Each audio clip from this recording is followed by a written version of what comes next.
Deputy commissioner استا محمد کی جانب سے یوم تشکر کے حوالے سے ضلعی ہیڈ کوارٹر استا محمد میں پرچم کشائی کیا گیا۔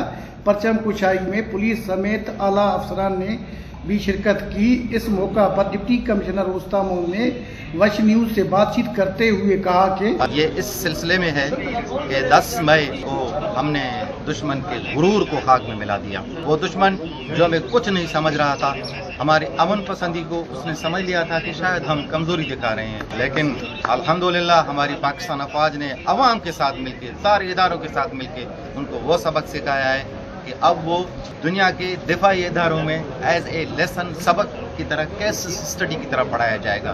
یہ میسج تھا ہمارا۔ ہم آج بھی تیار ہیں اپنے دفاع کے لیے، دفاع وطن کے لیے۔ خوشی کا دن ہے آج کا دن، ہمارے لیے عید سے کم نہیں ہے۔ ڈپٹی کمشنر استا محمد ارشد حسین جمالی کا مزید کہنا تھا کہ اللہ تعالیٰ نے ہمیں ایک ایٹمی ملک پاکستان جیسا ایک عظیم سلطنت عطا کر کے ہم پر کروڑوں احسانات کیے ہیں۔ آج ہم جتنا شکر کریں پھر بھی کم ہے۔ ہماری طاقتور فوج کی موجودگی میں کوئی بھی ملک ہم پر میلی آنکھ سے دیکھنے کی ضرورت نہیں کرے گا۔ کیمرہ ٹیم کے ساتھ علی حسن بلوچ، وش نیوز، استا محمد۔